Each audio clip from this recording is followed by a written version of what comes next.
नेतृत्व की केंद्र की सरकार कश्मीर के अंदर धारा 370 को समाप्त करके कश्मीर के अंदर आपने देखा होगा परसों एक आदेश जारी हुआ भारत सरकार से, अगर सीवान का कोई नौजवान भी जम्मू कश्मीर के अंदर श्रीनगर के अंदर मकान बनाना चाहता है तो आपको यह अनुमति वहां मिल गई है। कौन रोक सकता है? भारतीय जनता पार्टी ने तो डॉक्टर श्यामा प्रसाद मुखर्जी के नेतृत्व में नारा दिया था, एक देश में दो प्रधान, दो निशान और दो विधान नहीं चलेंगे, नहीं चलेंगे। और उस संकल्प को पूरा किया प्रधानमंत्री मोदी जी ने और गृह मंत्री अमित शाह जी ने।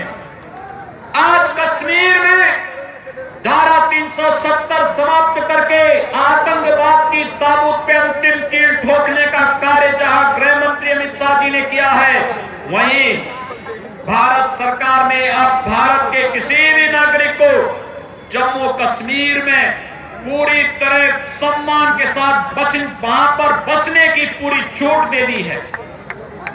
अगर बिहार का नौजवान श्रीनगर के अंदर कार्य कर रहा है, सर्विस कर रहा है, सेना में, पुलिस में, प्रशासनिक सेवा में या व्यवसाय कर रहा है, क्योंकि बिहार कहां में ही है, पूरी दुनिया में तो बिहार छाया हुआ है।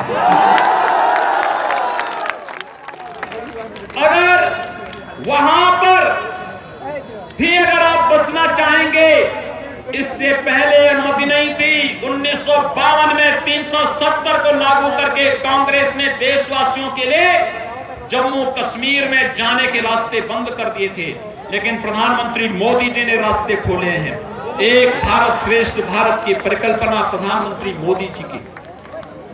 और भाइयों बहनों, आप सबके लिए, पूरे देशवासियों के लिए इससे बड़ी गौरव की बात क्या हो सकती है? हमने जो कहा वो करके दिखाया। जब मैं लोकसभा चुनाव में यहां पर श्री जनार्दन सिंह जी के समर्थन में आया था चुनाव प्रचार के लिए, तब बिहार के कुछ जवान मुझसे कहते थे, यहां के मीडिया के बंधुगण मुझसे कहते थे कि आप लोग बार बार कहते हैं कि रामलला हम आएंगे, मंदिर वहीं बनाएंगे, लेकिन क्या तारीख भी बताएंगे? ये प्रश्न हमसे होता था। और भाइयों बहनों, मेरी हार्दिक इच्छा थी,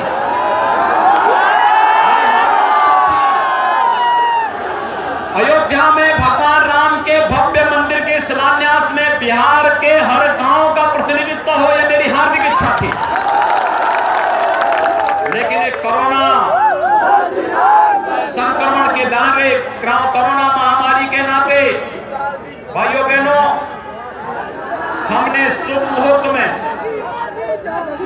संजोग, आप देखिए कितना अच्छा संजोग बैठता है।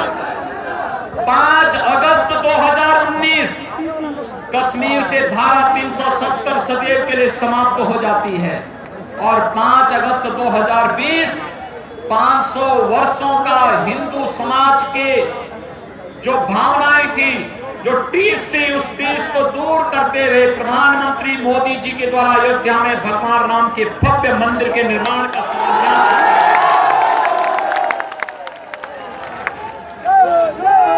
5 अगस्त 2020 अयोध्या में भगवान राम के भव्य मंदिर के निर्माण का मार्ग प्रशस्त होता है। ये चीजें बताती हैं कि भारतीय जनता पार्टी जो कहती है वो करके दिखा देती है, और हम लोगों ने करके दिखाया। अगर यहां पर एनडीए की सरकार नहीं होती, नीतीश कुमार जी मुख्यमंत्री नहीं होते, तो यहां का माफिया जेल के अंदर सड़ना नहीं होता, वो भी सत्ता के गलियारों में रह करके बिहार के अंदर लूट और खसोट के एक नई यहां की पीढ़ी को खराब कर रहा होता। और भाइयों बहनों, हमने तो उत्तर प्रदेश में माफियाओं के छाती पर ही बुलडोजर चलाना शुरू कर दिया। गुंडे और अपराधियों के लिए कोई जगह नहीं।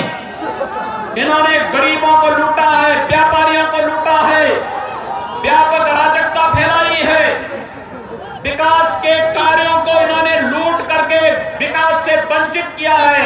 और इसलिए कानून के दायरे में रहकर के जितनी सख्त कार्रवाई इनके खिलाफ की जा सकती है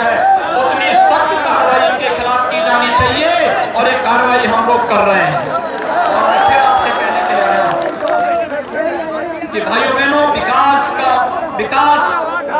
बिहार का विकास और बिहार का उत्थान नीतीश कुमार जी के नेतृत्व में एनडीए सरकार ये करेगी। और जिससे भारतीय जनता पार्टी ने श्री देवेश कांत सिंह जी को अपने प्रत्याशी के रूप में आपके बीच में यहाँ पर उतारा है।